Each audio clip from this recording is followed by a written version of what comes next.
तौसी और शेषनाग। नाग बाबा ने बताया था कि इसी मंदिर से त्रिलोक द्वार का मार्ग जाता है, किंतु वहां ब्रह्मास्त्र नहीं ले जा सकते। हे महादेव, मैं तेरा आराधक हूं। मैं अपने सभी ब्रह्मास्त्र आपके चरणों में रखता हूं।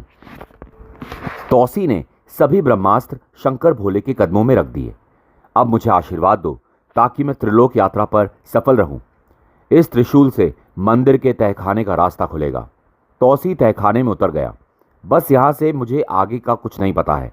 केवल इतना ज्ञात है कि यहाँ दो द्वार हैं, एक खजाने को जाता है, दूसरा त्रिलोक द्वार को जाता है। यह सर्वदेश के पौराणिक खजाने का द्वार है जिस पर दो नागों का पहरा है, और यह उस रास्ते का दरवाजा है जो शेषनाग के द्वार तक जाएगा। रुक जाओ इच्छाधारी सर्प, आगे कदम मत बढ़ाना वरना भस्म हो जाओगे। हैं? यह किसकी आवाज़ है? तौसी ने कदम बढ़ाना चाहा। ओह आग! इच्छाधारी, तू आगे नहीं बढ़ पाएगा। यदि इस मार्ग को पार करना चाहता है तो तुझे एक प्रश्न का उत्तर देना होगा। प्रश्न बताओ। तो सुनो, मकर ध्वज देश की बात है। एक देशभक्त ब्राह्मण का एक ही पुत्र था जो अपने पिता का आज्ञाकारी था। कथा इस प्रकार थी। मैं अब बूढ़ा हो गया हूं पुत्र अश्वाम। मैं चाहता हूं कि तुम सेना में उच्च पद पर ग्रहण करो। मैं आपका आज्ञाकारी पुत्र हूं पिताश्री। आप जो भी आज्ञा देंगे वही कार्य करूंगा। तो फिर जाओ, मेरी आज्ञा है कि राजा का दिल जीतकर सेना में कोई उच्च पद ग्रहण करो। पुत्र अश्वाम ने अनेक प्रतियोगिताएं जीतकर राजा को प्रसन्न किया। हे सैनिक अश्वाम, हम तुम्हें सेनापति बनाते हैं। पिताश्री, मैं सेनापति बन गया हूं। अब आपकी क्या आज्ञा है? वत्स, सेनापति का सबसे मुख्य कर्तव्य होता है देश की रक्षा करना, किंतु आदर्श सेनापति वही होता है जो भागते शत्रु पर वार नहीं करता और शत्रु की पीठ पर वार नहीं करता। तुम भी इन्हीं आदेशों का पालन करोगे। जो आज्ञा पिताश्री। अचानक मकरध्वज पर शत्रु ने आक्रमण का बिगुल बजा दिया। जाओ सेनापति, शत्रु को समाप्त कर रोक दो उन्हें। ऐसा सबक पढ़ाओ कि कोई फिर ऐसा साहस ना कर सके। सेनापति अश्वाम ने सीमा पर सेना खड़ी कर दी और शत्रु से युद्ध शुरू हो गया। खन खन सक सक सक सक सक। शत्रु के पांव खड़ गए। वह भाग खड़ा हुआ। कोई भागते शत्रु पर वार नहीं करेगा और कोई शत्रु की पीठ पर वार नहीं करेगा। आक्रमणकारी राजा वीरभगत को जब यह पता चला तो उसने एक चाल चली। मकरध्वज सेना देश की सेना की तरफ पीठ करके कुछ सैनिकों की दीवार खड़ी कर दो और यह पीठ करके ही आगे बढ़ो। हैं? यह कायर सैनिक पीठ दिखाकर आ रहे हैं, परंतु पिताश्री ने कहा था कि शत्रु की पीठ पर आक्रमण नहीं करना है। पीठ की दीवार के पीछे शत्रु सेना घात लगाकर छिपती आ रही थी। कोई इन पर वार ना करे, हम पीठ पर वार नहीं करते। इसी प्रकार पीठ दिखाते दिखाते शत्रु सैनिकों ने अश्वाम की सेना घेर ली और धोखे से उन पर आक्रमण करके विजय प्राप्त कर ली।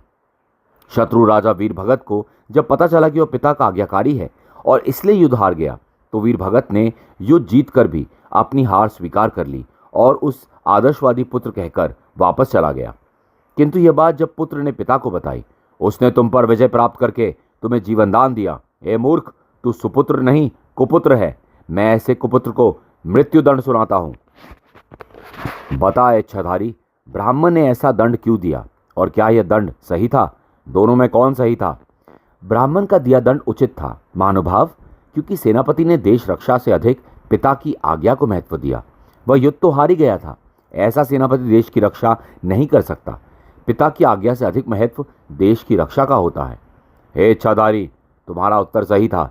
अब बताओ कि तुम कौन से रूप में अंदर आना चाहोगे। याद रहे, तुम दूसरा रूप नहीं बदल पाओगे। मैं मानवीय रूप में प्रवेश करना चाहूँगा। तब आओ, मैं तुम्हारा स्वागत करता हूँ। तौसी ने मार्ग में प्रवेश किया। नाग बाबा ने मुझे सावधान किया था कि यहाँ हर कदम पर खतरा होगा। ठाक ठाक ढुशुम या तड़ाक, साए साए साए धड़ाम या सर। कौन हो तुम? मैं पकड़ध्वज हूँ, त्रिलोक द्वार का पहला द्वारपाल। क्या तुम भी इच्छाधारी हो? हाँ, लेकिन हम केवल इन द्वारों की रक्षा करते हैं। मुझे पराजित किए बिना तुम आगे नहीं बढ़ सकते। मेरी सबसे बड़ी विशेषता यही है कि मेरी पकड़ में आने के बाद कोई मुक्त नहीं हो सकता। अगर तुम मुक्त हो गए तो मेरी हार हो जाएगी। पकड़ध्वज, क्या तुम अपना आकार इच्छानुसार लंबा छोटा कर सकते हो? हाँ, तभी तो मैं पकड़ध्वज कहलाता हूँ। मैं 100 गज लंबा और 1 फुट छोटा भी हो सकता हूँ। मैं रूप नहीं बदल सकता क्योंकि मैं इंसानी रूप में प्रविष्ट हुआ हूँ, अन्यथा मुझे बांधना बहुत मुश्किल होता। पकड़ध्वज, एक ही उपाय है इसके बंधन से मुक्त होने का। मैंने इसके लिए वचनबद्ध हूँ कि मैं यहाँ इंसानी रूप धारण करके रहूँगा, किंतु इसके लिए वचनबद्ध तो नहीं हूँ कि तौसी की शक्ल में रहूँगा। मैं अपना आकार बढ़ा सकता हूँ, किंतु शरीर का आकार बढ़ाने से पहले इसकी बढ़ती लंबाई को रोकना ज़रूरी होगा। ओह, इसकी पूँछ मेरे पाँव के पास ही है। इसकी पूँछ दबाने पर यह आकार घटा बढ़ा नहीं सकता। यह राज भी मैं जानता हूँ, क्योंकि मैं खुद इच्छाधारियों के गणों से परिचित हूँ। क्या सोच रहे हो श्रेष्ठ इच्छाधारी? अब तुम कभी त्रिलोक द्वार तक नहीं पहुँच पाओगे। जैसे तुम आकार घटा बढ़ा सकते हो, वैसे ही मैं भी घटा बढ़ा कर देख लेता हूँ। मैं तुम्हारे आकार के साथ घटता बढ़ता रहूँगा। तौसी ने पकड़ध्वज की पूँछ दाब दी। अब देखता हूँ ये कैसे आकार बढ़ाता है। तौसी ने अपना आकार बढ़ाया। पकड़ध्वज आकार ना बढ़ा सका। अब बोल पकड़ध्वज, तेरी पूँछ और फन मेरे कब्जे में है, और मैं बेटे इन लपेटों को भी खोल डालूंगा। हे महाबली, तौसी में हारा, आप जीते, मैं स्वयं ही आपको मुक्त कर देता हूँ। पकड़ध्वज इंसानी रूप में प्रकट हो गया और तौसी ने भी शरीर घटा लिया। अब आप दूसरे द्वार को खोल सकते हैं। अब मेरी शक्ति भी आपके साथ होगी, इसलिए मैं अब आपके भीतर प्रवेश करूंगा। जब भी आपको मेरी आवश्यकता पड़े, आप मुझे अपने मुंह के मार्ग से बाहर निकाल सकते हैं। अब मैं आपके मुंह में प्रवेश करूंगा, अपना मुंह खोलिए। तौसी ने मुंह खोला और पकड़ध्वज नन्हा सर्प बनकर उसमें समा गया। तौसी दूसरे द्वार की तरफ बढ़ा। हैं, यहाँ तो गहरा कुआं है, और यह भी पता नहीं कि कुआं कितना गहरा है। इसमें उतरने का कोई मार्ग भी नहीं। ओह, अवश्य काम पकड़ध्वज की मदद से पूरा हो जाना चाहिए। पकड़ध्वज, तुम अपना फन यहीं जमा दो, और मैं तुम्हारी लंबी होती देह को पकड़कर नीचे उतरूंगा। पकड़ध्वज की लंबी होती देह ने तौसी के लिए रस्सी का काम किया। कुएं की गहराई 100 गज ही थी। यहाँ तो जल है और सूर्य प्रकाश भी आ रहा है। साख, ओह मगरमच्छ, ठाक कर कर। यह तो बहुत ही खतरनाक है। गड़ब गड़ब, पानी के अंदर लड़ने में दक्ष भी है। ओह, इसने तो मुझे जल मंथन में लपेट लिया। कहावत है कि पानी में रहकर मगर से बैर नहीं करना चाहिए। बिना शस्त्र के पानी के अंदर मैं इसे शिकस्त नहीं दे सकता। पकड़ध्वज, इसे बांध दो। पकड़ध्वज ने मगरमच्छ को बांध दिया। उसी समय मगरमच्छ इंसानी रूप में प्रकट हुआ। हे इच्छाधारी तौसी, जिसके पास पकड़ध्वज की भी शक्ति सम्मिलित हो, मैं उसके सामने नमन करता हूँ। तुम कौन हो? मैं पणिध्वज हूँ। मैं भी इच्छाधारी हूँ, किंतु मेरी अपनी एक विशेषता है। मैं जलगर्भ में द्रुत गति से पलायन कर सकता हूँ। मेरी रफ्तार प्रकाश वेग के समान है। साथ ही मैं जल मंथन की विद्या भी जानता हूँ। आपने मुझे पराजित कर दिया, अतः मैं अपनी संपूर्ण शक्तियों के साथ आपके मुंह में प्रवेश करूंगा। आप मेरी शक्तियों से जल की दिशा मोड़ सकते हैं, उसका प्रवाह रोक सकते हैं, उसमें कितनी भी गति से तैर सकते हैं। पणिध्वज भी तौसी के अंदर समा गया। पणिध्वज के तौसी में समाते ही पानी गायब हो गया। सामने तीसरा द्वार खुला है। ओह, अजब दृश्य है। दोनों तरफ जल नहर है। ढुशुम! ओह, यह जबरदस्त प्रहार किधर से आया, जिसने मुझे द्वार से बाहर धकेल दिया। सावधानी से देखकर चलता हूं। ठाक! उफ! फिर वैसा ही प्रहार। ऐसा लगता है कोई अदृश्य शक्ति पेट के बल रेंक कर चलता हूं। साय! इसने फिर मुझे उठाकर बाहर फेंक दिया। अब देखता हूं। छपाक! ढुशुम! ठाक! तड़ाक! यहां भी आ गया। मित्र पाणिध्वज, मुझे द्रुत गति से नहर की सीमा पार करवा दो। सर्र! और अब इस अदृश्य बला को पानी के मंथन से बांध दो, ताकि वो वहीं तैर रहा है। लहरें बता रही हैं। मंथन होते ही, ओह, यह तो पाणिध्वज का मंथन है। अदृश्य पहलवान, अब तुम जल मंथन में फंस चुके हो, जिससे मुक्ति पाना असंभव है। अपने आप को प्रकट करो, ताकि मैं तुम्हारा परिचय जान सकूं। अदृश्य शक्ति को प्रकट होना पड़ा। मैं तीसरे द्वार का इच्छाधारी अदृश्य ध्वज हूँ। मुझे आज तक कोई इस तरह बेबस नहीं कर सका इच्छाधारी। मेरी विशेषता यह है कि मैं स्वयं अदृश्य होकर कार्य कर सकता हूँ, और कोई भी अदृश्य शक्ति मेरी दृष्टि से छिप नहीं सकती। चूंकि आपने मेरा मार्ग पार करके मुझे पराजित कर दिया, इसलिए मैं अपनी संपूर्ण शक्तियों के साथ आपके भीतर प्रवेश करता हूँ। तौसी अब चौथे दरवाजे की तरफ बढ़ा। ठाक ठाक तड़ाक तड़ाक तड़ाक। ओह, इस पर मेरा घूसा क्यों नहीं लग रहा? डिशुम! कमाल है, इसके शरीर से मेरे वार आर पार निकलकर दीवार पर पड़ रहे हैं। ठाक तड़ाक। तौसी की तीनों की एक सी शक्ल है, और एक समय पर एक ही तरह से सबका शरीर गतिशील होता है। इसका मतलब इनमें एक शरीर असली है और दो परछाइयां हैं। असली कौन सा है? अदृश्य ध्वज, अपने को अदृश्य रखकर इन तीनों को बारी बारी स्पर्श करो, और इनमें से जिसका शरीर वास्तविक हो उसे उठाकर मेरे सामने पटक दो। अदृश्य ध्वज ने उनमें से एक को उठाकर तौसी के सामने पटक दिया। अब देखता हूं तेरे बाकी दो यार क्या करते हैं। हे इच्छाधारी, तुमने मुझे पहचान लिया और मुझे पकड़कर अपनी भुजाओं में कस लिया। मैं अपनी हार स्वीकार करता हूं। तुम कौन हो? मैं त्रिध्वज हूं। मेरे 3 शरीर हैं, दो छाया शरीर हैं जो किसी को भी छलने में सक्षम हैं। क्या तुम्हारी शक्ति भी मेरे भीतर समाना चाहेगी? अवश्य, तो आ जाओ मेरे मुंह में। त्रिध्वज भी सांप बनकर तौसी के मुंह में समा गया। तौसी ने 5वें द्वार में कदम रखा। साए कड़क! ओह, यह क्या बला है जिससे मैं चिपक गया। त्रिध्वज, तुम अपने तीनों रूप दिखाओ। यह तुम्हें समेटने के लिए हर एक दांव खेलेगा, तो मैं बाहर हो जाऊंगा। यार, तुमने तो नकली को पकड़ लिया, असली तो वो खड़े हैं। उन्हें पकड़ के दिखा, तब जानू। या! अब बात समझ में आई। इसके हाथ पांव खुलते ही इसकी वह शक्ति जागृत होती है जिसके दम पर ये किसी को भी खींच लेता है।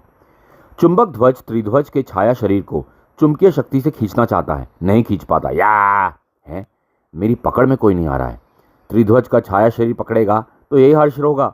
वो तो परछाई है बेटा। या है, यह भी मेरी पकड़ में नहीं आता। क्या इस इच्छाधारी ने मेरी विद्या छीन ली? हे इच्छाधारी, तुम सचमुच महान हो। जैसे ही मैंने तुम्हें पकड़ा, तुमने मेरी विद्या ही छीन ली। अब मेरे शरीर की चुंबकीय शक्ति किसी को नहीं खींच पा रही है। तुम कौन हो? चुंबक ध्वज, मेरी विशेषता यह है कि मैं अपनी जगह खड़े खड़े किसी की भी जीवात्मा को खींच लेता हूँ और फिर अपनी बाहों में उसे मसल देता हूँ। तुम मेरे भीतर समर्पित हो जाओ, तुम्हारी खोई शक्ति लौट आएगी। चुंबक ध्वज भी सांप बनकर तौसी के अंदर समा गया। अब तौसी 6ठे द्वार की तरफ बढ़ा। साए साए साए साए साए! ओह, यह तो 7वें द्वार को घेरे फिरकनी की तरह घूम रहा है और इसकी 8 भुजाएं, 2 चेहरे इस तरह घूम रहे जैसे सुदर्शन चक्र। चुंबक ध्वज, इस मार्ग से हटाओ, अपनी चुंबकीय शक्ति से खींचकर अपनी भुजाओं में कस लो। साए! ओह, मेरे शरीर के प्रत्येक अंग स्थिर होकर इसकी बाहों में चले गए और मैं 7वें द्वार पर पहुंच गया। तौसी, कहो कैसी रही? ठहरो, तुम पहले इच्छाधारी हो जिसने मुझे शेषनाग के शस्त्र द्वार से हटा दिया, इसलिए मैं आज से तुम्हारा सेवक हूँ। तो फिर तुम भी मेरे अंदर समा जाओ। इच्छाधारी, परंतु अपने गुण भी बताओ। मैं अशुध्वज हूँ। मैं एक जगह खड़े होकर इतनी रफ्तार से घूम सकता हूँ कि मेरे हाथों की सीमा में कोई भी आ गया तो वह कट जाएगा। गनीमत हुई जो मैंने तुमसे भिड़ने की कोशिश नहीं की। यहाँ तक क्या लोहा भी कट कर गिर जाएगा। ओह, अशध्वज सांप बन गया। अब मैं आपके भीतर समाता हूँ। तौसी ने अंतिम द्वार पार किया। तौसी को सैकड़ों सांपों ने बांध दिया। हे शेषनाग, मैं आपको प्रणाम करता हूँ। आप ब्रह्मांड में सर्वश्रेष्ठ सर्प हैं। आपके इन सेवकों को आप आदेश दें कि वे मुझे मुक्त करा दें। पृथ्वीलोक का कोई भी सर्प आपकी शक्ति के बराबर नहीं हो सकता। मैं मानवता की भलाई के लिए यहाँ आपसे आपके शस्त्र मांगने आया हूँ। तथास्तु हे इच्छाधारी, तुम संपूर्ण रूप से परीक्षा में सफल हुए। अगर तुमने इन सर्पों को भी विरोध किया होता तो तुम समाप्त हो जाते। सैकड़ों सांप अदृश्य हो गए। पाताल का मैं प्रथम सर्प हूँ जिसने आपके दर्शन प्राप्त किए। धन्य हो प्रभु।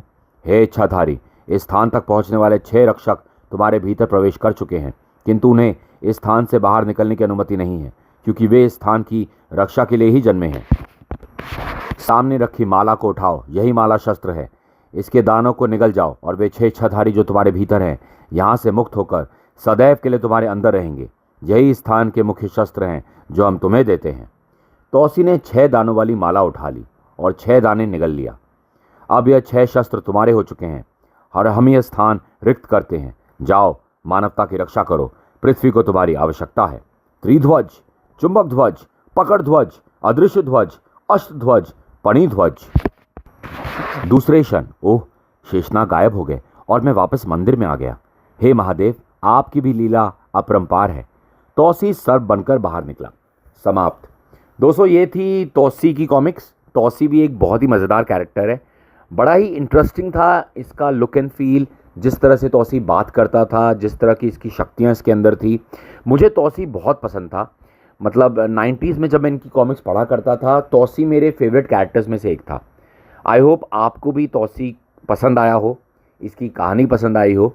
अगर पसंद आई होगी तो ज़रूर मुझे कमेंट्स में बताइएगा। मैं तौसी आगे भी प्रकाशित करूँगा। मेरे पास तौसी का भी पूरा सेट है, लेकिन मैं कोशिश यही करता हूँ कि मैं जितना अलग अलग कैरेक्टर्स आपके सामने ला सकूँ, जितनी अलग अलग कहानियाँ आपके सामने ला सकूँ। प्लीज़ मेरे चैनल को लाइक और सब्सक्राइब कर दीजिए अगर अभी तक नहीं किया है तो। और अगर हो सके तो प्लीज़ आगे अपने दोस्तों के साथ मेरे चैनल को शेयर भी कर दीजिए, ताकि मेरे थोड़े सब्सक्राइबर्स बढ़ जाए, थोड़ी हेल्प हो जाएगी प्लीज़। एंड जल्दी मिलूँगा आपको फिर से एक और ही मज़ेदार कहानी के साथ, एक और मज़ेदार कॉमिक बुक, स्टोरी बुक के साथ। तब तक के लिए धन्यवाद, नमस्कार, ध्यान रखिए अपना।